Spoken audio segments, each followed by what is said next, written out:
Hey everybody, this is Lisa Harper, and you're listening to the Not Ready Yet Curating Conversations for the Aging Journey podcast. This is the show that changes the conversations we have with our loved ones about aging and life decisions. Let's have more honest conversations where we speak the quiet parts out loud. Today I'm joined by Helen Burns, Manager of Neighborhood Engagement at Naborforce. She leads efforts to grow awareness of a simple but powerful idea: neighborly help for older adults who need a little extra help and a little extra support at home or in the community. After careers in finance and entrepreneurship, Helen found her calling helping older adults and their families navigate daily life with more confidence and peace of mind.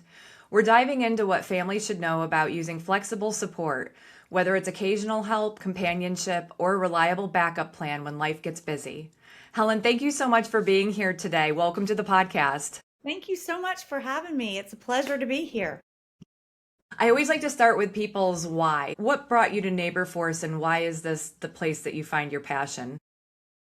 Well, I had, like you mentioned earlier, I had been, after college, I was in finance, I had my own business, and I just wanted to focus on helping others. And I didn't know how to do that. I hadn't been in the senior space before, but that was just always in the back of my head of something that I wanted to do. I wanted to do something good for the world, really. And so I sat on that for a while. COVID happened, so that forced you to sit on it a while. And I just would put the feelers out, told people that I was looking for a job and I wanted it to help others. And a friend of mine who was in my Bible study said, "Hey, I heard about this opportunity. They're trying to bring it to Charlotte, where I live." And I reached out to the founder and CEO and was hired to launch Naborforce in Charlotte. For listeners that may not be familiar, what is Naborforce and what problem was it created to solve? So Naborforce connects older adults with a neighbor to take them to appointments, run errands, go out in the community. We take people to movies, to church, out to lunch, pretty much wherever they want to go.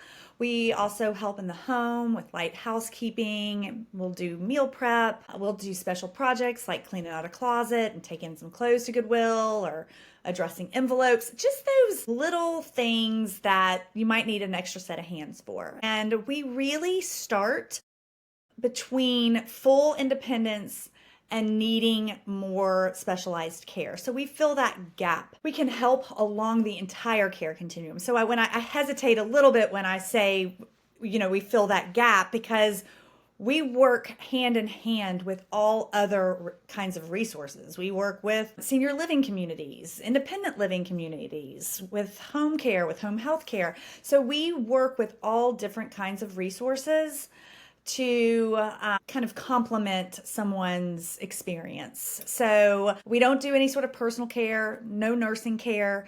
Again, we are that day-to-day neighborly help that a lot of times can be the deciding factor of if you can stay at home or you need more specialized care.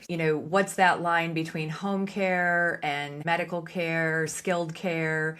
This little gap that sits there. And I want to be clear for the audience that are listening, it's neighbor, it's a Nabor. And so when you're looking for Naborforce, it's a play on the word. I think of it as like labor, like help, like labor coming in. Yeah. Like maybe you can tell us why it's called that. A little bit of the story behind how the company began and how it's evolved. Absolutely. Well, I love the play on words like labor force, but we're a force of neighbors. Yeah. And we just call it Naborforce.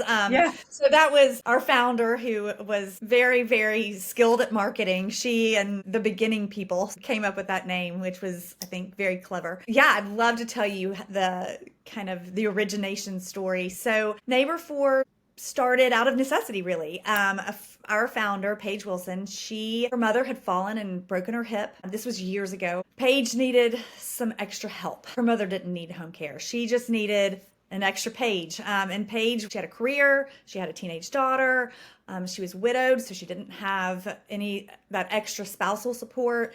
And she just found herself, answering the phone, cringing when her mom would say, "I need help with the remote." And she was like, "Oh my gosh." So fast forward several years, her mother did actually end up needing home care, and she ended up passing away. Paige decided she wanted a new experience. So she moved from Richmond, Virginia to Washington, D.C.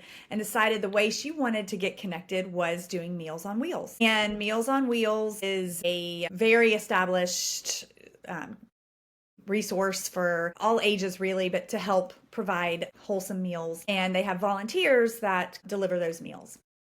And she went to them, and it's very structured. And so she had to have a specific time of like the first Wednesday of every month or the second Tuesday of every month. And she couldn't be that structured because she had a career. She was in banking, and she couldn't do that. So that was kind of disheartening to her. At the same time, she talked to a friend of hers who had been an attorney before kids. And she was driving Uber. And she was like, "Why are you driving Uber?" And she said, "I just want the connection. I don't want to go back to being a lawyer. I'm not really into clothes and working at a boutique. So I just drive Uber because I can connect with people, make a little extra money, and it just fills my cup in that way." And so a light bulb went off for Paige. And she said, people want to do something good for others. They want to do it on their own time.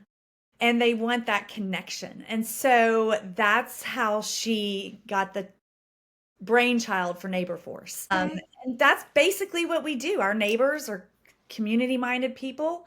They work only when they want to work. And we connect them with clients to do those little neighborly tasks. Inevitably, it turns into a relationship, which is what is so wonderful about Naborforce. The connections that are made by our clients and our neighbors are really why we do what we do. Because it gets very personal very quick, right? You're in the home most times, or in the car, riding with someone. It like you say, it becomes a community, a companion. But tell us about how somebody becomes a neighbor for Naborforce. Yeah, absolutely. And this is exactly what I do. I'm part of that neighborhood engagement team, and that's part of the neighbor recruitment is what we do. So neighbors, we're as interested in why as you're interested in why, as like we just talked about. We're really interested in why someone wants to be a neighbor. We really, not that we're not interested in, but we don't actively seek out career caregivers because we can't guarantee them a certain number of hours. We're looking for people who want to help others. They either saw this with their mother or father and saw the need and they want to give back because they wish that they'd had this service, loved having a wonderful relationship with their grandparents, so they want to pay it forward. So we have all kinds of reasons why, but that soft spot for older adults is front and center. So they fill out an application online. They give us their reasons why. And then if we look at that application and approve it and send it on to the next step, we go to the interview phase. The interview phase, we do in-person interviews. So in some areas, they may be in person, like at a coffee shop. In other areas, we do a virtual interview, but we do have face-to-face interviews. We have a set of standard questions that we ask because we want to make sure that this is a good fit, that they understand how Naborforce works and what our expectation of them is. And then if they pass through that interview phase, we send them on to a background check, which includes a 50-state criminal background check and a DMV check. Once they pass that, we get documentation from them. They have to pass a quiz based on our handbook. So they, again, understand how we operate and how we do things and our expectations. And then once they're onboarded, they are able to they have an app that they use and they have access to the platform. So that's how we vet our neighbors. I will say they are not employees, they are independent contractors. So they are not Naborforce employees. They're contractors who we bring onto our platform, that we allow onto our platform. Okay. And I think the background check it's that next layer. Yeah, absolutely. So I think that gives people peace of mind. So, and where in the country is Neighbor Force located? Can people access neighbors pretty much everywhere, or where are you guys at this point? So we originated in Richmond, Virginia. So that's kind of our center. We are up in Baltimore. We're in the entire DMV area. So DC, Montgomery County, Northern Virginia, obviously Richmond, into Charlottesville, and then Virginia Beach area. And then we go down into North Carolina, South Carolina, in the bigger markets really. So the Raleigh, Durham area. Charlotte, we're in Greenville, Charleston. Atlanta is a large market for us, and also Dallas, Fort Worth. And expanding continuously. So I guess if people are interested and they're like, why is this not in my area? Come to our website, they can contact us, they can call, they can make requests. I mean, I will say, if they're neighbors, tell them to go ahead and apply, because we do keep that information, and the more applicants we have for a certain area, the more likely we're going to be to open an area, because we know that we can support it.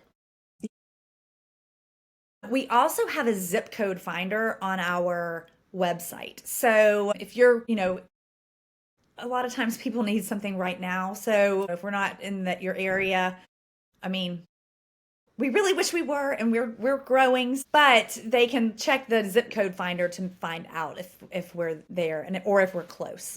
There's so many people that have family. They're not and that's what this is the beauty of, is like the adult kids are in California going, mom is in DC or Charlotte, and I want somebody to be her companion, or I want somebody to go in and help make meals, or take her to the doctor's appointments, or, I just say the sandwich generation is who needs to know this exists. Is it a lot of adult kids that are reaching out and signing up their parents? What would be your percentage of if it's the adult kids signing up, or is it the older adult saying, I would like you guys to come? Yeah, I know. I really do need to get the stat on that. I would say it's probably 60% adult children. It's definitely more adult children, but we do have, clients who find us, and then they are either they don't have children nearby, or they just are still doing everything on their own, which is great. I mean, we had a 98-year-old man who refused to let us sign him up. He had to do everything on his computer and, book everything himself online. I mean, it was great. So we do have clients that do it themselves too. And one thing I do want to let people know is that although we are a tech-based platform, that's the back end. The front end for clients and their families, it is very accessible. So they can access us, either through an app. They have an app. We have an app. They can go online and book us online. They can pick up the phone and call us. They can send us an email. So we want to be really accessible to our clients and their families, however comfortable they are with technology. So I do want to put that out there. So it makes it accessible really for everyone. So if a adult kid out there is listening and they're like, okay, yeah, I need to get this done. My parent is in Richmond. What is, walk us through what, they just sign up, and then is it subscription based or per visit based? Yeah. So is per visit based. So basically clients they have to set up an account, whether they do that online or they call us, and we set up a client account. It's very easy, not a lot of information. We do need a credit card to book visits. So we keep a credit card on file and we book visits, and that just charges their credit card on a weekly basis. Basically, once they have an account set up, they can book visits. So say it's an adult child who lives in Charlotte and their mom lives in Richmond, and they want recurring visits. They can set all that. They can just download the app and set it all up on their app and do it on their phone. Or they've signed up their mom and they're like, Mom, here's the phone number, just call Naborforce and book a visit. However they want to do it. I mean, we can be super flexible for them. Once they book a visit, we will assign a neighbor to that visit starting 5 days in advance. So we're not going to say 3 weeks out, Lisa's going to be your neighbor. She's going to be able to pick you up, because we're really flexible with our neighbors. And that's why we get such amazing neighbors. So we have to educate our clients to understand that. And they do. I mean, once they kind of do it basically once and they figure out who our neighbors are and how committed they are to helping older adults, then they realize, oh yeah, I get the hang of this. So they book a visit, we assign a neighbor starting 5 days out. A neighbor will call them to confirm their visit. And then the day of, they will ring the doorbell and take them to do whatever they want to do or help them in the home. Again, we're flexible. So, and our neighbors are flexible people. So if you decide that you wanted to go to the grocery store, but then that morning you're like, I don't want to go to the grocery store, your neighbor can still come and y'all can have a cup of coffee and just relax and play cards if you want. So nothing's set in stone. You can just do whatever you want. It's not hard and fast. We do try and get some details so that the neighbor has an idea of if they need to dress in, clothes to, plant flower bulbs or gardening, or we're going for a walk in the park on a 90-day. But so, some details, and then the neighbor will come once the visit's over. They do everything on an app. So they will send a post-visit report with what they did on that visit. So if they had transportation, or if they helped at home or did any kind of grocery shopping, they put those in. That's great information for adult children to know if they want to kind of keep tabs on what's going on. They can write a note. So if there's anything that somebody, if they think that you need to know, it's nice to have somebody with eyes on a situation. And so they get that post-visit report. I always encourage our neighbors to take pictures so that we can see the smiling faces. So send pictures, and then they will end the visit. That triggers it all to be sent to the family and the client. And that's a visit. So does that help? Yeah. Oh, yeah, absolutely. And I think one thing I hear a lot is the adult kids that are local that are taking on some caregiving responsibilities, maybe going grocery shopping or getting somebody to the right doctor's appointment at the right time. And a lot of these tend to be reoccurring, right? It's like these visits you're going to go once a month or twice a month. And so where I hear a lot of people trying to balance their work life and their home life as that generation is like, to take that afternoon off for a doctor's appointment to get mom or dad there. So I wanted to reiterate the point of it can be in-home companionship, cleaning, helping them organize, maybe bringing down Christmas decorations from the attic or something. But it could also be, and I don't want to say simple transportation, because for the person that has to take an afternoon off to make that happen, it's not simple. But this could be that piece of the puzzle that you put in, that it alleviates you from taking off work for that doctor's appointment, and you can still track it and know that your person is getting where they need to be. Because I think that's a big thing too. I hear that a lot, is the overload, the overwhelm from the adult kid that does live close, that is trying to keep things going and trying to be there and insert themselves in those caregiving moments. And sometimes they don't even consider themselves a caregiver, because they're like, well, I'm just getting groceries for them. I'm just checking the mail.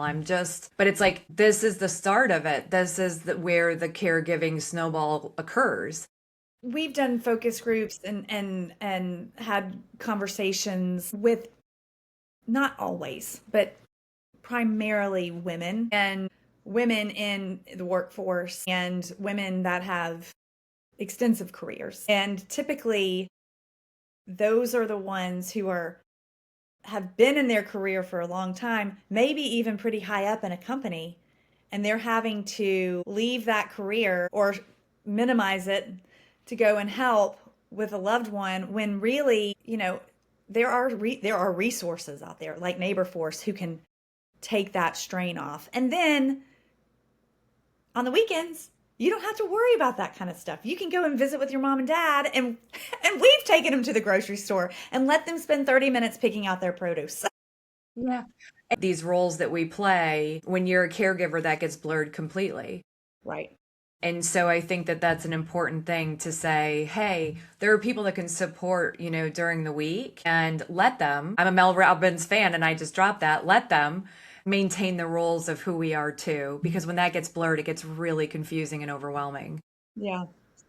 So what are some of the small signs families may notice that indicate maybe it's time to bring in some extra help? Yeah, I mean, I know that like during the holidays, you may see things. And so I think that there are some definite things to kind of look for. I mean, the first major one I think would be, are you starting to hear from your parent a lot more? Are you getting more texts, more calls? Just, maybe they're just calling to talk.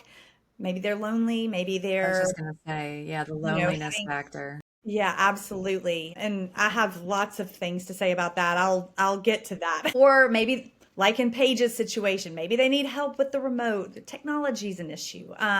Maybe they just had to turn in their driver's license. Maybe they are needing, you're noticing they're not eating as healthy as they once were. And, it's hard to cook for one, or maybe it's just become more of a struggle, or you're there for the holidays and you realize I really do need to help her get her sheets changed, or gosh, that trash can is really heavy for her to get down to the street. So if you're noticing like those daily tasks of just upkeep are becoming a struggle, I would say this is a great time to approach something like Naborforce or Naborforce, because that trash, it can build up and become a real problem. If they can't get the fitted sheet on the bed, that could become a problem. If they can't get to the grocery store, if they don't have that social connection, those are all things that are detrimental. And if they're fixed in a timely way, then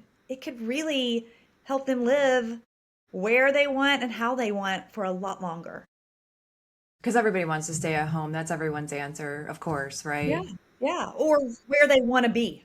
Yeah, where they want to be. And it's funny you bring up the fitted sheets and the making the bed. I just had this talk with somebody this week about, when you think about it, all the strength and balance and core strength, and there's a lot of things going on there when you're making a bed. And, it's the things that Fingernails. yeah, the motor skills, the strength in the fingers, the balance, you're like teetering and, so there's a lot going on there. If it's stuff like that, to bring someone in and get the house in ship shape for a couple hours once a week, and know that they have support. It doesn't mean they won't help, but they have support and can get it done. You had mentioned you have a lot to say about loneliness, and that is one of my things too. And so that companionship, if somebody is adamant about staying in the home, that's great. But if they just to have that companionship, the loneliness epidemic, I do believe is real. Oh, I absolutely believe it's real. Frankly, dangerous. The previous Surgeon General said it was the equivalent of smoking, I don't know, 10 Like cigarettes, 15 cigarettes. Yeah. Yeah. I mean, it's not good for your health. Naborforce works very hard. I mean, it is the social connection that you get from having a neighbor come, whether it's once a week, 3 times a week, once a month, whatever it is. Those connections are created. Just being in contact with another person is so important. But also, our neighbors are there because they want to be there. So, and then our clients feel that on a visit. And so it's very reciprocal. It feels natural because that person wants to be there. They don't have to be there. They want to be there. And so that feels good for clients. And inevitably, they meet someone and they want that person. And we can create consistencies. We can't always guarantee because, again, we focus on the neighbor having that flexibility. But if a client has a recurring visit and they want somebody there every Monday from 12 to 3, and that they're a neighbor that they have a real good connection with understands that, and we can create those consistencies. So we have a lot of that. We had a client here, a recent widow. His wife had caregivers in the home when she was there because she was very ill, and then when she died, everything stopped cold turkey. And so he was in his mid 90s. And so his children were really worried about him because he was very social. And we came in, we went and visited him 3 days a week for 5 hours. And I remember this was here in Charlotte, and one of my neighbors called and was like, "What are we doing for 5 hours?" And I was like, "You need to put some gas in your car and get a good night's sleep because you all are going to be hitting the town." And he was busy. Like, they would go to the gym, to lunch, to this hardware store, to shop. All kinds of things. And he made great connections with his neighbors. So Love that. yeah, it really is. It's very meaningful work, and there are connections that are created, and the peace of mind that it provides adult children and loved ones, just knowing that somebody's popping in and visiting your parent, or if they live out of town, or if you're at work, knowing that they're not alone watching TV all day. They actually are having that connection with another person.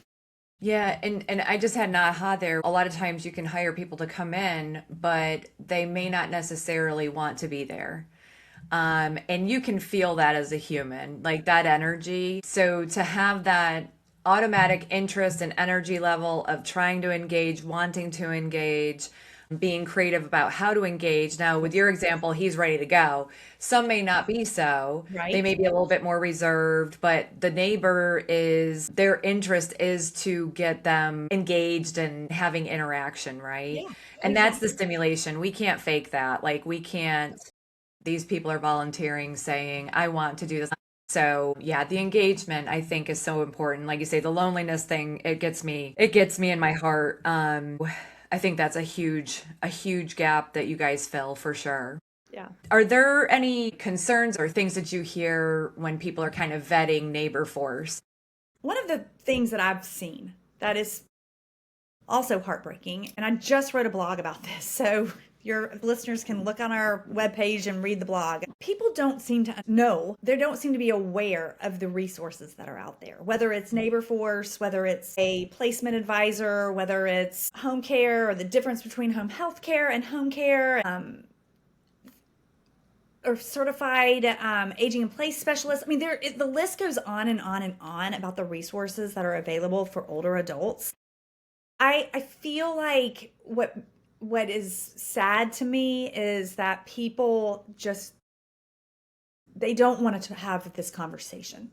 And it doesn't have to be a super granular conversation about, what are we going to do about this, and what are you in this scenario, but just to understand who is out there to provide resources. So I feel like people need to get the conversation started.